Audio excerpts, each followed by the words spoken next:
Assalamualaikum warahmatullahi wabarakatuh. Selamat siang. Kali ini saya Lulut Haridiani, peserta workshop Diklat PKA Agenda 2 akan memaparkan tentang strategi pembelajaran yang akan dilakukan pada saat pelaksanaan pelatihan PKA di Pusdikmin Lemdiklat Polri. Untuk itu, mari kita bahas satu persatu.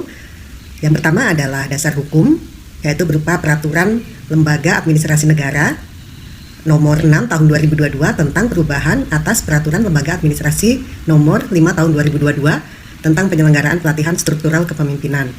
Lalu yang kedua adalah Keputusan Lembaga Administrasi Negara Nomor 1 K.1 PDP Tahun 2023 tentang kurikulum pelatihan struktural kepemimpinan. Berikut adalah tujuan pelatihan struktural. Adapun tujuan pelatihan struktural itu sendiri adalah penyelenggaraan pelatihan ini bertujuan untuk mengembangkan kompetensi peserta dalam rangka memenuhi standar kompetensi manajerial jabatan struktural. Selanjutnya, ini adalah kompetensi kepemimpinan administrator. Kompetensi kepemimpinan kinerja guna menjamin terwujudnya akuntabilitas jabatan administrator. Ini adalah kompetensi yang diharapkan dari setiap peserta PKA yang mengikuti pelatihan ini. Nah, berikut adalah learning journey PKA, di mana pelaksanaan pelatihan kepemimpinan administrator itu dilakukan secara blended learning, yaitu dengan cara online atau jarak jauh dan secara klasikal. Oleh sebab itu dilakukan di beberapa tahap yang akan saya jelaskan dalam learning journey PKA. Waktu pelaksanaan atau pelaksanaan blended learning ini dimulai pada pembelajaran mandiri atau yang disebut dengan MOC. Pembelajaran mandiri ini terdiri dari 66 JP dengan 11 hari pelatihan. Ini dilaksanakan, seluruh peserta melaksanakannya melalui tempat kedudukan masing-masing atau di mana peserta itu tinggal maupun bekerja. Setelah 11 hari pembelajaran mandiri atau MOC ini dilanjutkan dengan e-learning yang terdiri dari sinkronus dan asinkronus selama total yaitu 102 jam pelajaran selama 13 hari pelatihan. Selama e-learning ini, pelaksanaan sinkronus mengambil 30 JP dan asinkronus 72 JP. Pelaksanaan e-learning ini, siswa atau peserta didik, peserta pelatihan melaksanakan secara mandiri melalui LMS, Lembaga Administrasi Negara, di mana semua modul pelatihan dan penugasan sudah ada di dalam LMS yang telah disediakan. Seluruh peserta dapat mengakses melalui link yang telah disediakan oleh lembaga penyelenggara. Setelah itu, setelah 13 hari pelatihan selesai, kemudian seluruh peserta melaksanakan pembangunan komitmen bersama. Pada tahap ini dilaksanakan selama 3 hari pelatihan atau 27 jam pelajaran. Pada tahap ini, selama 3 hari ini peserta melaksanakan masih dari tempat peserta masing-masing, namun sudah berkoordinasi atau sudah bertemu dengan mentornya untuk melakukan komunikasi dan koordinasi.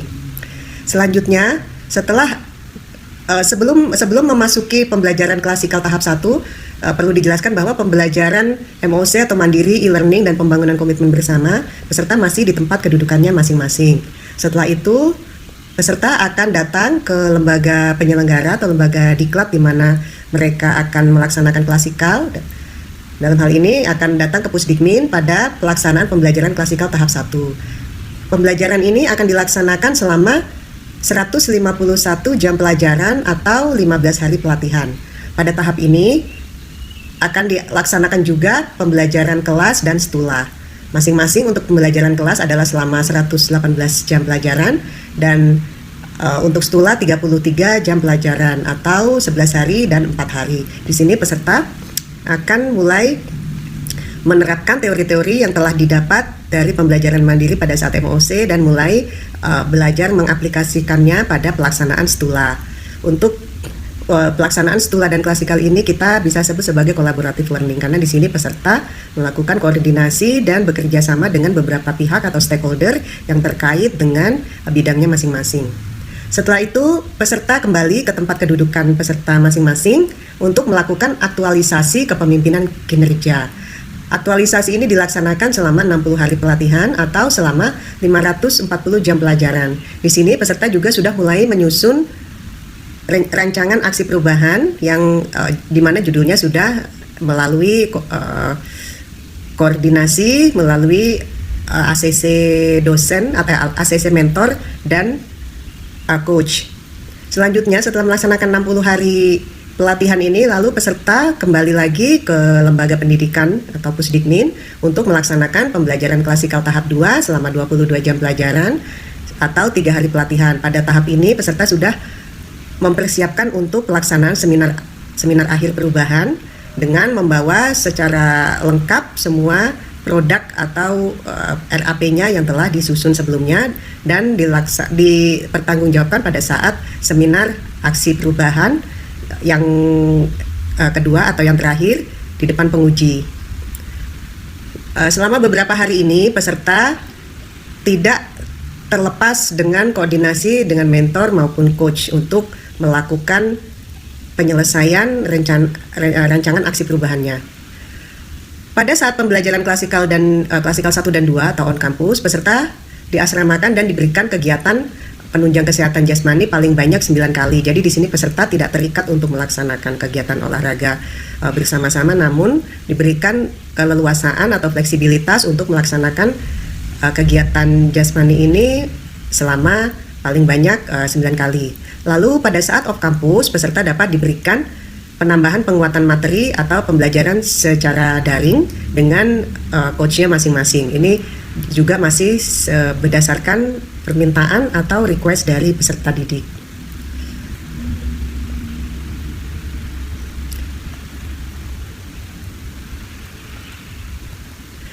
Selanjutnya berikut adalah kurikulum pelatihan kepemimpinan administrator untuk agenda 2 ini. Mata diklat agenda 2 atau kepemimpinan kinerja ini antara lain manajemen perubahan sektor publik, kepemimpinan transformasional, jejaring kerja, dan strategi komunikasi organisasi sektor publik. Jadi pada agenda 2 ini akan terdapat 4 materi pelatihan yang sudah disebutkan tadi, di mana peserta juga sudah mendapatkannya pada saat MOOC dengan modul-modul di agenda lain yang juga sudah disediakan dalam LMS. Jadi peserta tinggal mengakses dan bisa dipelajari masing-masing, dan untuk khusus agenda 2 terdapat 4 materi pelatihan. Kemudian untuk metode pelaksanaan diklat PKA itu sendiri akan dibagi dalam 3 tahap besar, yaitu yang pertama distance learning seperti yang saya jelaskan pada penjelasan sebelumnya. Yang kedua adalah blended learning dan yang ketiga adalah klasikal. Untuk blended learning ini terdiri dari pelatihan mandiri atau MOC, distance learning, dan pembelajaran klasikal. Untuk tahap pertama pada MOC sebanyak 10 JP, peserta melaksanakannya secara mandiri atau self learning atau belajar mandiri. Pada tahap ini peserta bisa mengeksplorasi semua teori-teori atau materi-materi yang terdapat dalam modul. Lalu pada tahap kedua atau blended learning ini terdapat sinkronus sebanyak 6 JP, asinkronus 18 JP, dan klasikal tahap 1 sebanyak 21 JP. Pada tahap ini peserta bisa berinteraksi dengan pengampu atau dosen yang pada saat ini juga bisa menanyakan hal-hal yang ingin didiskusikan atau ingin disampaikan, karena pelaksanaannya adalah dengan e-learning. Dan pada saat klasikal tahap 1 juga bisa bertemu langsung dengan para pengampu sehingga peserta dapat lebih leluasa untuk berdiskusi dalam penyiapan rancangan aksi perubahan. Untuk tahap ketiga yaitu collaborative learning, ini pada klasikal kedua sebanyak 22 JP. Peserta sudah berada pada lembaga pendidikan. Selanjutnya berikut adalah strategi pembelajaran yang akan saya jelaskan berdasarkan alokasi waktu, yaitu pembelajaran sinkronus, asinkronus, dan klasikal. Untuk pembelajaran sinkronus dan asinkronus itu sendiri adalah termasuk pembelajaran distance learning yang totalnya adalah sebanyak 24 JP. Pada saat sinkronus atau pada tahapan e-learning nanti peserta masih berada di tempat kedudukan peserta masing-masing, dan pembelajaran adalah dilaksanakan secara online, terdiri dari 3 kali pertemuan, dan masing-masing pertemuan itu adalah sebanyak 2 JP, dan totalnya adalah 3 hari kali 2 JP adalah 6 JP. Nah, untuk hari pertama ini pada saat sinkronus dosen memberikan pembelajaran secara online atau e-learning, dan akan dibahas tentang kurikulum, overview tentang agenda 2, uraian tujuan pembelajaran, dan diskusi atau tanya jawab dengan peserta mengenai pengalaman, pemahaman pembelajaran mandiri, serta juga termasuk pembahasan penugasan-penugasan yang akan diberikan kepada peserta. Di tahap ini, hari pertama juga akan dilakukan pendalaman materi agenda 2 tentang manajemen perubahan sektor publik. Di sini peserta diharapkan untuk menyimak dan mengikuti aktivitas serta bisa melakukan diskusi interaktif dan tanya jawab dengan dosen. Selanjutnya pada hari kedua selama waktu yang dialokasikan juga 2 JP, di sini peserta akan diminta untuk memaparkan tugas individu pada hari sebelumnya atau melakukan presentasi, namun karena keterbatasan waktu tidak dilakukan semuanya, akan dilakukan secara random. Jadi perwakilan peserta akan diminta untuk memaparkan dan itu nanti akan dijadikan bahan diskusi oleh peserta lainnya dengan memberikan feedback atau umpan balik terhadap hasil penugasan tersebut. Dan ditambahkan pula juga pendalaman materi oleh dosen, pendalaman materi agenda 2 yaitu tentang kepemimpinan transformasional dan jejaring kerja. Lalu untuk hari ketiga dialokasikan juga waktu 2 JP untuk pemaparan tugas kelompok pada hari kedua dan pembahasan serta diskusi dan feedback dari kelompok yang lain.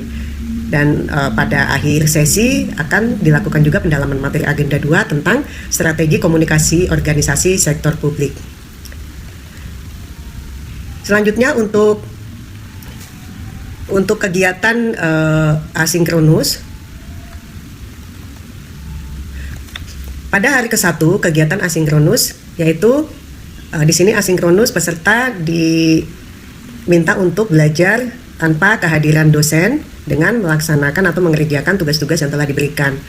Penugasan pada hari pertama adalah penugasan individu dengan menerapkan model perubahan Kotter dalam perubahan organisasi dan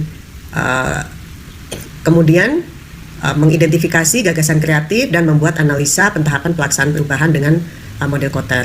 Lalu untuk hari kedua adalah penugasan kelompok dengan dosen nanti akan membagi kelas menjadi 2 kelompok dan masing-masing kelompok membuat tugas untuk melakukan analisis keberhasilan dan kegagalan dalam perubahan organisasi. Nanti hasil penugasan dituangkan dalam bentuk slide dengan jumlah slide yang disesuaikan, namun nanti akan dipaparkan pada saat klasikal ataupun pada kegiatan sinkronus jika ada waktu yang masih bisa digunakan.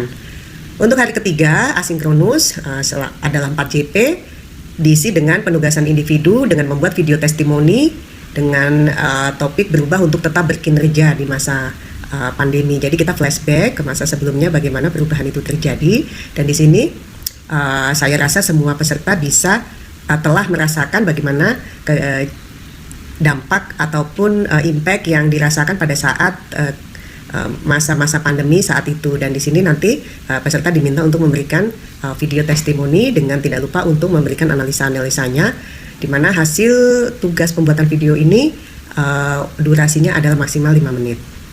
Jadi intinya adalah pada pembuatan video ini peserta diminta untuk membuat uraian bagaimana pandemi terjadi dan pengaruhnya terhadap kinerja organisasi, serta mengidentifikasi perubahan apa saja yang telah dilakukan untuk memastikan bahwa organisasi tetap berjalan atau tetap memiliki kinerja. Selain itu, diharapkan juga peserta membuat analisa penerapan perubahan tersebut dari perspektif materi agenda 2. Selanjutnya untuk pembelajaran klasikal, yang akan dialokasikan waktunya adalah sebanyak 21 JP. Pada pelaksanaan kegiatan klasikal ini hanya 2 hari pelatihan atau 2 kali pertemuan, yang masing-masing pertemuan pertama adalah 9 JP dan pertemuan kedua adalah 12 jam pelajaran.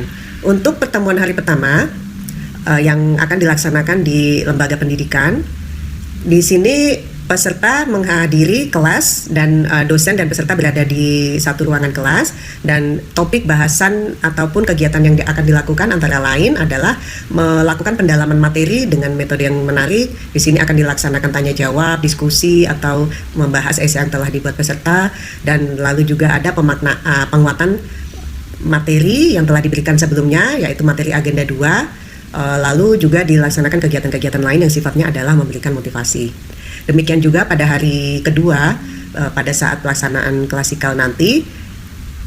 Pelaksanaan pembelajaran dilaksanakan di kelas dengan metode siswa atau peserta dengan dosen melaksanakan kegiatan belajar mengajar melalui metode ceramah, diskusi, tanya jawab, role play ataupun kegiatan lainnya yang bisa membuat membangun atau menstimulasi peserta untuk bisa berpikir kreatif ataupun membuka ruang-ruang diskusi terkait dengan materi yang dipaparkan pada agenda 2 ini. Di sini peserta bisa mengeksplorasi apabila ada hal-hal yang perlu disampaikan atau didiskusikan dengan dosen secara langsung. Demikian tadi sekilas strategi pembelajaran yang akan dilakukan di Pusdikmin Lemdiklat Polri. Semoga apa yang telah saya sampaikan bisa bermanfaat dan bisa memberikan insight dan pencerahan kepada calon-calon peserta PKA tahun 2025. Sampai jumpa. Terima kasih. Saya akhiri. Wabillahi taufiq wal hidayah. Wassalamualaikum warahmatullahi wabarakatuh.